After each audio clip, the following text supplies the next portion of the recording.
አለ ሰላም ነው። እግዚአብሔር ይመስገን አለን። እሺ ምን ልታዘዝ? ጥያቄ እስልምናን ማወቅ ፈልጋለሁ። መልካም። ኢስላም ብሎ ማለት ምን ማለት ነው? ኢስላምን የደነገገው ማን ነው? ኢስላምን ለመሆኑ ነብያቶች የሰበኩት ሃይማኖት ነው ወይንስ አይደለም ወደሚለው እንምጣ። አንድ ሰውስ ሙስሊም ከሆነ በዚህ ዓለምና በቀጣዩ ዓለም ምን ቃል ተገብቶለታል ወደሚለው እነዚህ ወሳኝ ወደሆኑ ነገራቶች እንምጣ። ኢስላም ማለት ምን ማለት ነው ከሚለው ስንጀምር አልኢስላም ሁወ አልኢስቲስላሙ ሊላህ ወልኢንቅያዱ ለሁ ቢጣዓ ወልኹሉስ ሚነ ሽርክ ወአህሊህ። ኢስላም ብሎ ማለት ለአንድና ብቸኛ ለሆነው ለአምላክ ራስን ማስገዛት ማለት ነው። ራስን ለእርሱ ብቻ ማስገዛት ማለት ነው። በእርሱ ላይ ቅንጣትን ሳናጋራ፣ በእርሱ ላይ ቅንጣትን ለሌላ አካል አምልኮን ሳንፈጽም ለእርሱ ብቻ አምልኮ መፈጸም፣ ይህ ነው ኢስላም ብሎ ማለት። ለአላህ እጅ መስጠት፣ ለአላህ ታዛዥ መሆን ማለት ነው። በነቢያት በኩል ያወረደውን ህግና ስርዓት በመከተል እርሱን በብቸኝነት መገዛት هذا هو الاسلام። ይህ ነው ኢስላም ብሎ ማለት። ኢስላምን አምላክ ራሱ እንደደነገገው ይነግረናል። ሰዎች ዘንድ እዚህ ምድር ላይ የተደነገገ አይደለም። አምላክ ራሱ ፈጣሪ ለነቢያት ደንግጎ የሰጣቸው ሃይማኖት ነው። شرع لكم من الدين ما وصى به نوحا والذي أوحينا إليك وما وصينا به إبراهيم وموسى وعيسى ይላል። እነሆ ይህን እስልምናን ሃይማኖት እኔ አምላካችሁ አላህ ደነገግኩላችሁ ይለናል። ከዚህ በፊት ለኖህ፣ ለአብርሃም፣ ለሙሴ፣ ለመሲሁ ደንግጌው የነበረውን እያለ ቃል በቃል ይናገራል። በሌላ ቦታ ላይ የአባታችሁ የአብርሃም ሃይማኖት ነው እያለ ይነግረናል። በሱረቱል ሐጅ መጨረሻ ላይ አላህ ሲናገር ምን አለ? ወጃሂዱ ፊላሂ ሐቀ ጂሃዲሂ ሁወ እጅተባኩም ወማ ጀዐለ ዐለይኩም ፊዲን ሚን ሐረጅ ሚለተ አቢኩም ኢብራሂም ይላል። ይህ እስልምና ሃይማኖት የአባታችሁ የአብርሃም መንገድ ነው እያለ ይነግረናል። ያችሁ አምላክ አላህ ሱብሓነሁ ወተዓላ እስልምናን ብቻ የደነገገ ሃይማኖት እርሱ ብቻ እንደሆነ ይነግረናል። ኢነ ዲነ ዒንደላሂ አልኢስላም ይላል በሱራ አልዒምራን ላይ። ከእኔ ከአምላካችሁ ዘንድ ትክክለኛው ቀጥተኛው ሃይማኖት እስልምና ብቻ ነው ይላል። ከእስልምና ውጭ ሌላን ሃይማኖት ይዛችሁ ብትመጡ የትንሣኤ ቀን ወደ ጀሃነም ነው የምትሄዱት ብሎ ከወዲሁ ተናግሯል። በሱራ አልዒምራን ላይ ሲናገር ምን አለ? ወመን የብተጊ ገይረ አልኢስላም ዲነን ፈለን ዩቅበለ ሚንሁ ወሁወ ፊል አኺረቲ ሚነል ኻሲሪን አለ። ከእስልምና ውጭ ሌላን ሃይማኖት የፈለገና የተከተለ ሰው ያ ሃይማኖቱ ከኔ ዘንድ ተቀባይነት የለውም ነገ አለ። በቀጣዩ ዓለምም ከከሳሪዎቹ ሰዎች ከገሃነም ሰዎች ይሆናልን ብሎ ተናገረ። ሌላው ነገር ነቢያቶች ምንድነው የሰበኩት? ሃይማኖታቸው ምን ነበር ወደሚለው እንምጣ። ኖህ ሙስሊም እንደነበር ቃል በቃል ይናገራል። በሱራ ዩኑስ ላይ ምን አለ? ኖህ ወኡሚርቱ አን አኩነ ሚነል ሙስሊሚን አለ። እኔ ከሙስሊሞች እንደሆን ታዘዝኩኝ አለ። አምላክ ሙስሊም ሁን ብሎ ነው ያዘዘው። አብርሃም ሙስሊም ነበር። ልጁ ኢስሐቅ ሙስሊም ነበር። የኢስሐቅ ልጅ ያዕቆብ ሙስሊም ነበር። የያዕቆብ 11 ልጆች ሙስሊሞች ነበሩ። በሱረቱል በቀራ ላይ ይህን ሲናገር ምን ይላል? ወመን የርገቡ ዐን ሚለቲ ኢብራሂመ ኢላ መን ሰፊሀ ነፍሰህ ወለቀድ እስጠፈይናሁ ፊዱንያ ወኢነሁ ፊል አኺረቲ ለሚነ ሷሊሒን ኢዝ ቃለ ለሁ ረቡሁ አስሊም ቃለ አስለምቱ ሊረቢል ዓለሚን ይላል። እኔ ጌታው አምላክ አላህ አብርሃምን ሙስሊም ሁን ባልኩትም ጊዜ እነሆ ለዓለማቱ ጌታ ለአላህ ሙስሊም ሁኛለሁኝ ታዛዥም ሁኛለሁኝ ብሎ ተናገረም ይላል። አብርሃም ይህን እስልምናን ለልጆቹ አስተላለፈ። ወወሳ ቢሃ ኢብራሂሙ በኒህ ይላል። ይችንም እስልምናን ሃይማኖት የአምላክን ሃይማኖት አብርሃም ለልጆቹ ተናዘዛት ይላል። ወያዕቁቡ ያዕቁብም እንደዚያው ያ በኒየ ልጆቼ ሆይ አለ ኢነላህ አስጠፋ ለኩም ዲን እነሆ አምላካችሁ አላህ አንድ ሃይማኖትን እስልምናን ብቻን የመረጠላችሁ ፈላ ተሙቱነ ኢላ ወአንቱም ሙስሊሙን አደራ ልጆቼ ሙስሊሞች ሁናችሁ እንጂ በሌላ መንገድ ላይ እንዳትሞቱ አላቸው ይላል። ልጆቹም በዚሁ ላይ እንደጸኑ ቃል በቃል ይናገራሉ። እዚያው ላይ ወረድ ብሎ ምን አለ? አም ኩንቱም ሹሃዳአ ኢዝ ሐደረ ያዕቁበ አልመውት ኢዝ ቃለ ሊበኒሂ ማ ተዕቡዱነ ሚን በዕዲ ቃሉ ነዕቡዱ ኢላሀከ ወኢላሀ አባኢከ ኢብራሂመ ወኢስማዒለ ወኢስሐቀ ኢላሀን ዋሒዳ ወነሕኑ ለሁ ሙስሊሙን። የያዕቁብ ልጆች ቃል በቃል ወነሕኑ ለሁ ሙስሊሙን ይላሉ፣ እኛ ሙስሊሞች ነን እያሉ ይናገራሉ። ከያዕቆብ ልጆች መካከል ዮሴፍ ተመርጦለት ነበር። አላህ ሱብሓነሁ ወተዓላ ነቢይ አድርጎታል። በግብፅ ሀገር ላይ ንጉስ አድርጎታል። ዮሴፍ ምን አለ ሲናገር? ተወፈኒ ሙስሊመን ወአልሒቅኒ ቢሷሊሒን አለ። አደራ አምላኬ አላህ ሙስሊም አድርገህ ግደለኝ ብሎ ተናገረም ይላል። እነ ሎጥ ሙስሊም ነበሩ። ፈማ ወጀድና ፊሃ ገይረ በይትን ሚነል ሙስሊሚን ሰለሞን ሙስሊም ነበር። ኢነሁ ሚን ሱለይማነ ወኢነሁ ቢስሚላሂ ረሕማኒ ረሒም አላ ተዕሉ ዐለየ ወእቱኒ ሙስሊሚን። ልክ እንዲሁ መሲሁ ያስተማራቸው ሐዋርያቶቹ ቃል በቃል እኛ ሙስሊሞች ነን ብለው ይናገራሉ። በሱረቱል ማኢዳ ላይ ቁጥር 111 ላይ የመሲሁ ሐዋርያቶች ቃል በቃል ሐዋርያቶች ሙስሊሞች ናቸው ብሎ ተቀምጧል። ራሳቸው እኛ ሙስሊሞች ነን ብለው ተናግረው ተቀምጧል። ወኢዝ አውሐይቱ ኢለል ሐዋርይን አን አሚኑ ቢ ወቢረሱሊ ቃሉ አመና ወሽሀድ ቢአንና ሙስሊሙን። ሐዋርያቶች እኛ ሙስሊሞች መሆናችንን መስክር አሉም ይላል። እና ይህ ነው በመጨረሻው ዘመን ላይ ይህንን ህዝብ ያኒ አላህ Subhanahu Wa Ta'ala ወደ ቀደሙት ወደ ነብያት መንገድ ለመመለስ ዘንድ ነብዩ መሐመድን ሰለላሁ ዐለይሂ ወሰለም አስነሳቸው። በቀደምት ነብያት መንገድ ላይ አደረገና ህዝብን ሁሉ ለዚያ ለአንዱ አምላክ እንዲያስገዙና እንዲያስመልኩ እንዲያስተምሩ ላካቸው። ሌላ ምንም ያደረጉት ነገር የለም። የአብርሃምን መንገድ፣ የኢስሐቅን፣ የያዕቆብን የነዚህ ታላላቅ ነብያትን መንገድ ተከተሉ፣ ለአንዱ ለአምላካችሁ ለአላህ ብቻ ተገዙ እያሉ ህዝብን አስተማሩ ማለት ነው። አላህ ሲመሰክርላቸው በቁርአን ላይ ምን ይላል? በል ጃአ ቢልሐቅ ወሰደቀ አልሙርሰሊን ይላል። በእውነትም ሙሐመድ እውነትን ይዞላችሁ የመጣው ቀደምት ነብያትንም እውን ብሎ አጽድቆላችኋልም ይላል። ወዛቻው አላረ هذا هو الاسلام ይህ ነው እስላም። እስልምናን ታዲያ ለተከተሉ ሰዎች አምላክ አላህ በቀጣዩ ዓለም ምን ቃል ገብቶላቸዋል ከተባለ ቃል በቃል በቁርአን ላይ ገነትን ቃል ገብቼላቸዋለሁ የዘላለማዊ ህይወትን እሰጣቸዋለሁ ብሎ ይናገራል። በሱረቱ ዘኽሩፍ ላይ አላህ ምን ይላል?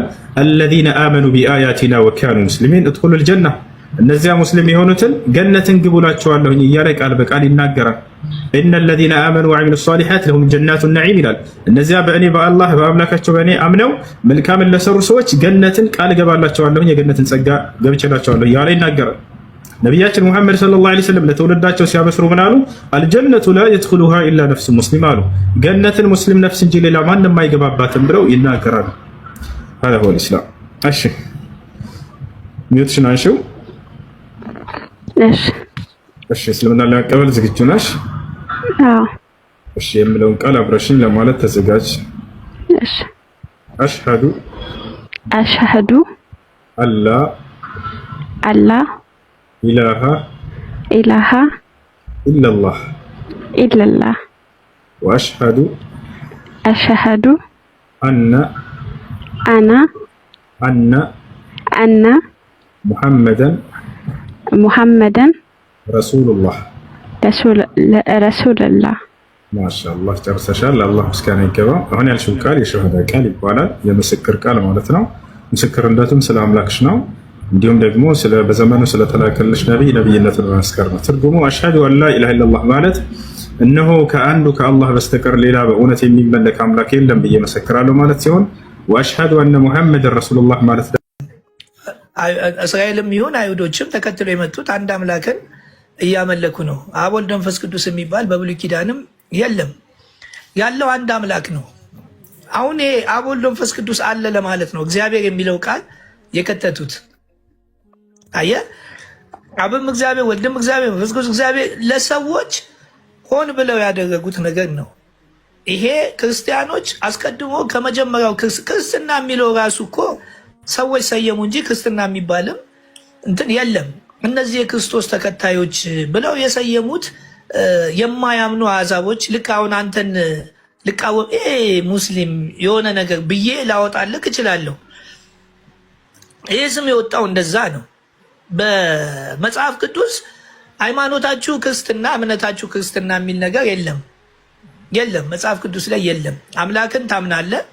አምላክ ሰው ላጠፋው ሰው ዋጋ መክፈል አለበት ብሎ ሰው ነው የለካው። የመጀመሪያ አዳም ይለዋል፣ ሁለተኛ አዳም። የመጣው ማን ነው? ሰው ነው።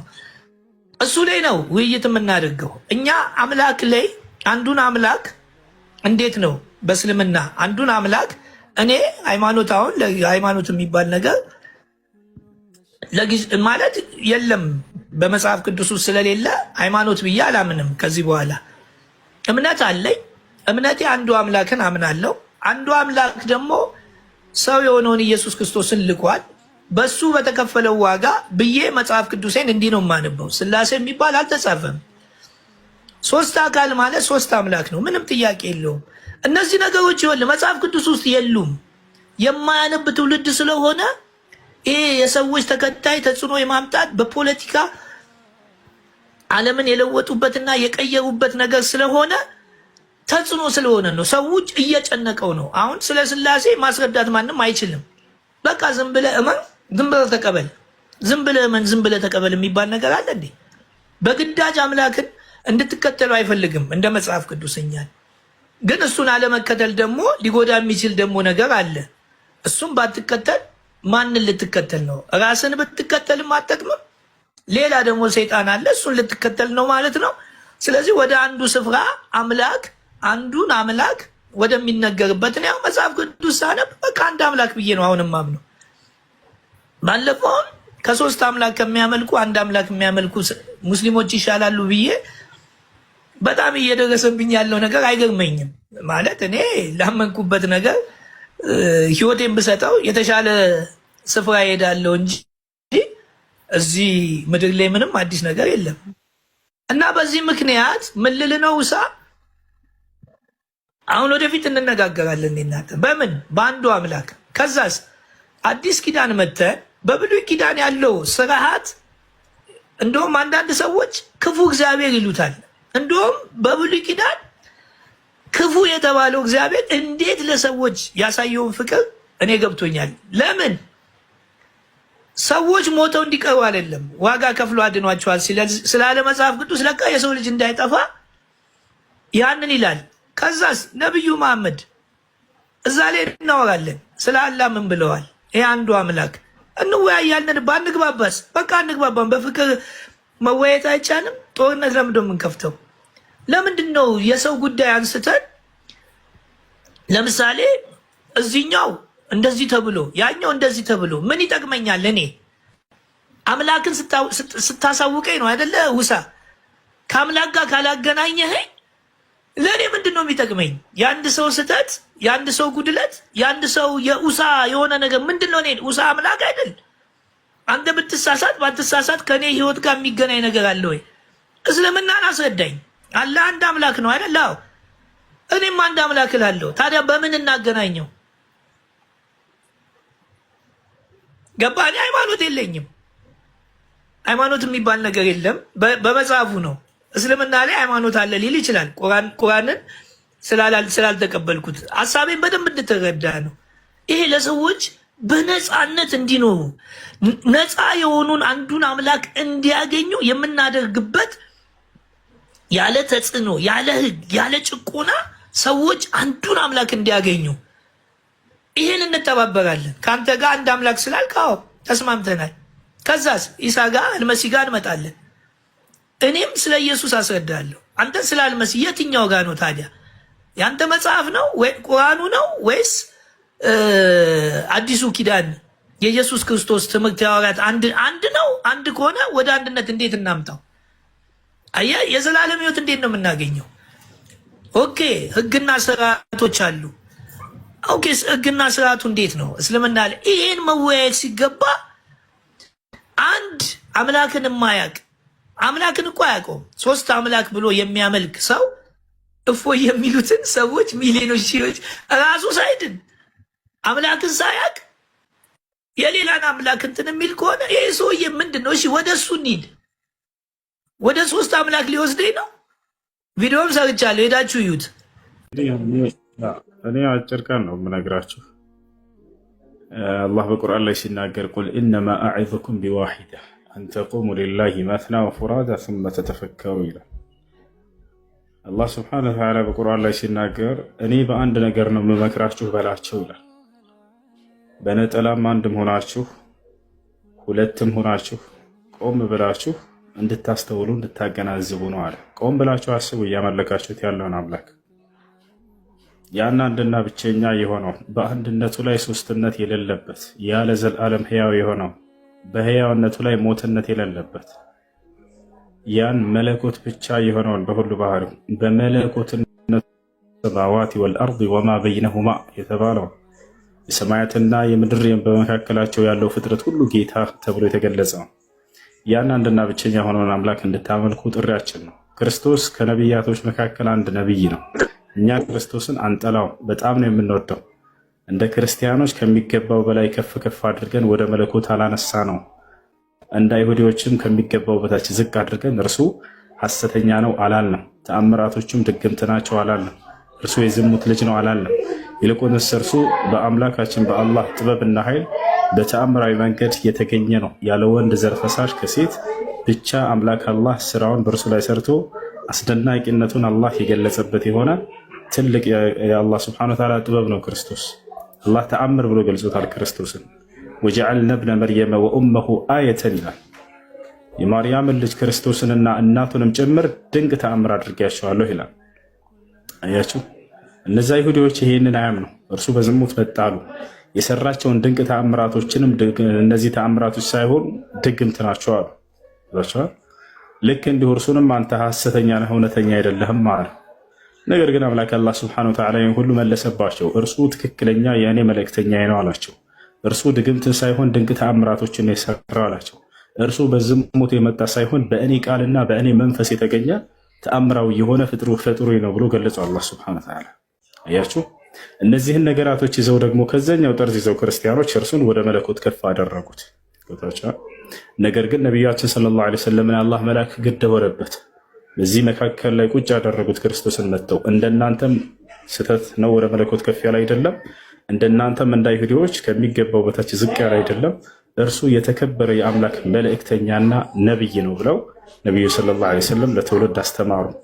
ያ የክርስቶስን የአብርሃም የኢስሐቅ የያዕቆብን አምላክ አንዱን አምላክ አምልኩ የሚል ነው ኢስላም፣ ሌላን አይደለም። ይባቻው ሌላን አዲስ አምላክ መተው ነብዩ ሰለላሁ ዐለይሂ ወሰለም አላስተማሩ። هذا هو الإسلام ይህ ነው ኢስላም ብሎ ማለት። ኢስላም ብሎ ማለት ያንን አንዱን አምላክ በብቸኝነት እንድታመልኩ የሚያስተምራቸው ሃይማኖት ነው። ይባቻው ስለማንም ሰው ኃጢአት ራሱ ነው ተጠያቂው እንጂ ሌላ ማንም ሰው አይደለም። አንተ ባጠፋኸው ጥፋት ሌላ ማንም አይጠየቅም። አንተን ሊያድንህ የሚችለው የራስህ ጽድቅ ነው። ይባቻው አንተን ሊያጠፋህ የሚችለው የራስህ ኃጢአት ነው። ማንም የማንንም ነፍስ ኃጢአትን አትሸከምለትም።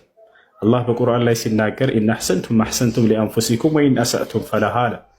መልካምን ብትሰሩ ያ መልካም ስራ ለእናንተ ነው የሚጠቅማችሁ፣ ኃጢአትንም ብታደርጉ የኃጢአት በእናንተ ላይ ብቻ ነው አለ።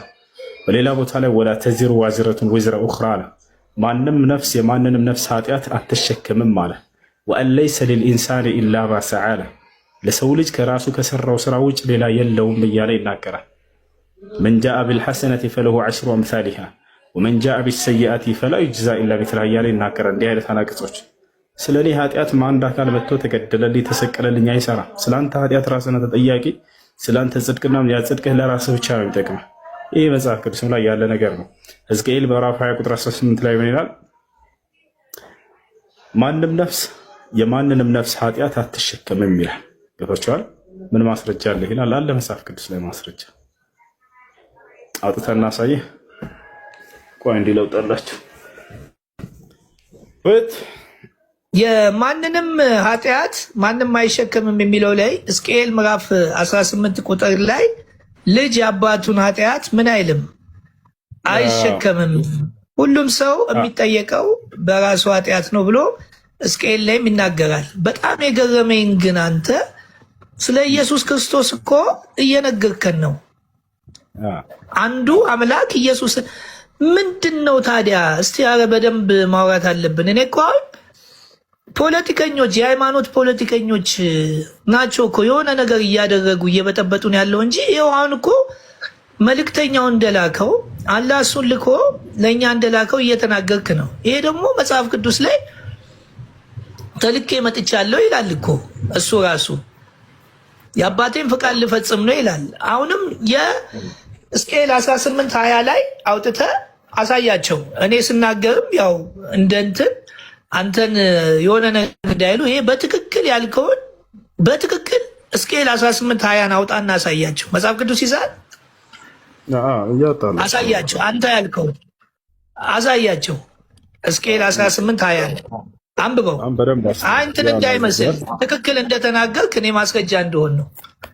እና እዚህ ጋር ክርስቲያኖች ምን ይላሉ? ኢየሱስ ክርስቶስ ለእኛ ኃጢአት መጥቶ ተሰቅሎልናል ይላሉ። ነገር ግን ማንም ለማንም ኃጢአቱን ሊሸከምለት እንደማይችል ማንም ስለማንም እንዳይጠየቅ ይሄንን መጽሐፉ ራሱ ይናገራል። ቁጥር 20 ላይ ተመልከቱት። ኃጢአትን የምትሰራ ነፍስ እርሷ ትሞታለች አለ።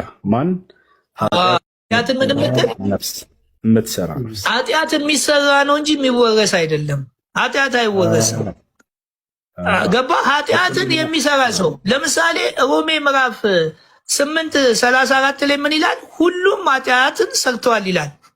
ሁሉም እኮ ነው ኃጢአት ሰርተዋል ነው እንጂ የተባለ ኃጢአትን ወርሰዋል የሚል ነገር የለም። ኃጢአት አይወረስም፣ ኃጢአት ይሰራል። ቀጥሎ ምን አለ? ልጅ የአባቱን ኃጢአት አይሸከምም፣ አባት የልጁን ኃጢአት አይሸከምም አለ። ስለዚህ ማንም የማንንም ኃጢአት አይሸከምም። እኛ የአዳምን ኃጢአት ተሸክመናል ማለት ስህተት ነው። ይሄ ክርስትና ያስተማረው ትምህርት በፍጹም ራሱ መጽሐፍ ቅዱስ የሚቃወመው ነው። አባታችን ነው አይደል? አዳም እኛ የእርሱን ኃጢአት አንሸከምም፣ እርሱም የኛን ኃጢአት አይሸከምም። ቀጥሎ ምን አለ?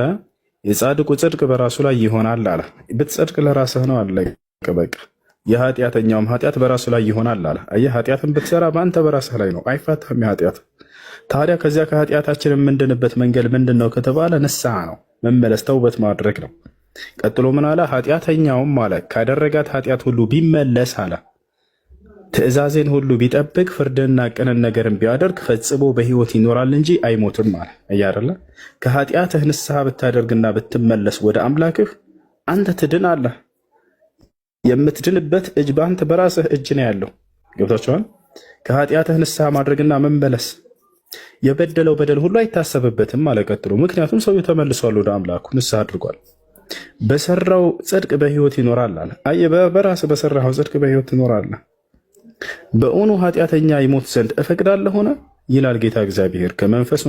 ከመንገዱና ከመንገዱስ ይመለስና በሕይወት ይኖር ዘንድ አይደለምን አለ እያለ ይናገራል። ስለዚህ ይህን ነው ኢስላም ያላችሁ። ይህን የነቢያትን መንገድ ነው አስክዶ ክርስትና አይ ስለ ሁላችንም ኃጢአት ክርስቶስ ተሸክሞልናል በመስቀል ላይ ብሎ የመጣው ማለት ነው። ማንም የማንንም ኃጢአት አይሸከምም። ማንም ሰው የሚጠየቀው ስለ ራሱ ኃጢአት ነው። ገብታችኋል አይደል? ሁሉም ሰው ስለ ራሱ ኃጢአት ይጠይቃል። የምትጸድቀው በሰራኸው አምላክን ትእዛዝን ጠብቀህ ከሆነ የዛኔ ትጸድቃለህ። አይ አልጠብቅም ካልክ ደግሞ ማንም ስላንተ መጥቶ ኃጢአትን ተሸክሞ ሊያጸድቅህ የሚችል የለም። ሁሉም ሰው የሚጸድቀው ለራሱ ነው። ጽድቅ የሚገኘው በእምነትህና በስራህ ነው። ሁሉም ሰው ኃጢአተኛ የሚሆነው በራሱ ነው። ያ ነው እኛ ኢስላም ብሎ ማለት አምላክ አንድና ብቸኛ ነው ብሎ የሚያስተምር መለኮታዊ ሃይማኖት ነው። ያ አምላክ በማንነቱም በምንነቱም አንድ ብቻ ነው። በማንነቱም በምንነቱም ማንም የሚጋራው የለም። ያ አንድ አምላክ ታዲያ ከነቢዩ ሙሐመድ ሰለላሁ ዐለይሂ ወሰለም በፊት የነበሩ ነቢያቶች ሁሉ ሲሰብኩት የነበረው አንዱ አምላክ ብቻ ነው። የአብርሃም የኢስሐቅ የያዕቆብ አምላክ ነው። ለነቢዩ ሙሐመድ ሰለላሁ ዐለይሂ ወሰለም ቃልን የገለጠላቸው እኔ ከአንተ በፊት እነ አብርሃም እነ ኢስሐቅ እነ ያዕቆብን ያስነሳሁ የላኩኝ ነቢይ ማነው አምላክን እያለ የሚናገር የሆነ ነው። ኢና አውሐይና ኢለይከ ከማ አውሐይና ኢላ ኑሕን ወነቢይነ ሚን ባዕዲህ ወአውሐይና ኢላ ኢብራሂመ ወኢስማዒል ወኢስሐቅ ወአዩበ ወዩኑስ ወሃሩን ወሱለይማን ወአተይና ዳውደ ዘቡራ ይላል። ሙሐመድ ሆይ እነሆ ዛሬ ቃሌን ወደ አንተ ገለጥኩልህ። ከአንተ በፊት ወደ ኖህ፣ ወደ አብርሃም፣ ወደ ኢስሐቅ፣ ወደ ያዕቆብ፣ ወደ ኢስማዒል፣ ወደ ሙሴ፣ ወደ ሃሩን፣ ወደ ዮናስ፣ ወደ ክርስቶስ፣ ወደ እነዚህ ሁሉ ቃሌን የገለጥኩኝ ነኝ እያለ የሚናገረውን ያንን አንዱን አምላክ በብቸኝነት አምልኩ እያለ የሚሰብክ የሆነ መለኮታዊ ሃይማኖት ነው ኢስላም ማለት ያ እና ክርስቶስ ከተከበሩ መልእክተኞችና ነቢያቶች መካከል አንድ ለእስራኤል ወገን የተላከ መልእክተኛ ነው ብሎ ያስተምራል ኢስላም። እርሱ እንደማናቸውም ነቢያቶች አንድ ነቢይ ነው። እጅግ በጣም ላቅ ያለና የተከበረ የሆነ ነቢይ ነው። እናቱም ልክ እንዲሁ ከጻድቆች መካከል ነች። አላህ በቁርአን ላይ ጻድቋ ብሎ ጠቅሷታል፣ ንጽኢት ብሎ ጠቅሷታል። ከኃጢአት ከወንጀል ሁሉ አጽድቷታል፣ አንጽቷታልና ወጣሃረኪ ተብሎላታል። አንጽቶሻል አምላክሽ አላህ ብሏታል መልአኩ ገብርኤል ወይንም ጅብሪል። ነቢያችን ሰለላሁ ዐለይሂ ወሰለም ልክ እንዲሁ በሐዲት ላይ ጻድቋ ሴት ብለው ገልጿታል ማርያምን። ልጇም ልክ እንዲሁ ጻድቅ እንደሆነ ክርስቶስ ወይንም ዒሳ ወይንም ኢየሱስ ጻድቅ እንደሆነ ነቢ ሰለላሁ ዐለይሂ ወሰለም በርካታ ቦታ ላይ ተናግረዋል። ያ ነው ከጊዜ በኋላ ከክርስቶስ በኋላ የተነሱ ሰዎች በክርስቶስ ትምህርት ላይ ተለጥፈው ክርስትናን የፈጠሩት እነሱ ናቸው። ክርስቶስም ሆነ የቀደሙት ነቢያት በፍጹም ክርስትና የሚባለን ሃይማኖት አላስተማሩ። ነቢዩ ሙሐመድን ሰለላሁ ዐለይሂ ወሰለምን አላህ ማስነሳት ግዴታ የሆነበት ከክርስቶስ በኋላ በነቢያት ትምህርት ላይ ተለጥፈው አዳዲስ ሃይማኖቶችን ሰዎች ስለፈጠሩ ነበር። ያንን አንዱን ክርስቶስን ወይም ደግሞ ከነቢያት መካከል አንድ ነቢይ የሆነውን ክርስቶስን ወደ መለኮት ከፍ አድርገው እርሱን ስላስመለኩ ነበር። ከታቸዋል እርሱን ሰዎች ማምለክ የለባቸው። ማምለክ ያለባቸው የክርስቶስንም የማርያምን የገብርኤል የሚካኤል አምላክ የሆነውን ያንን አንዱን አምላክ ብቻ ነው። አላህ ሱብሓነሁ ወተዓላ ብቻ እርሱ ነው።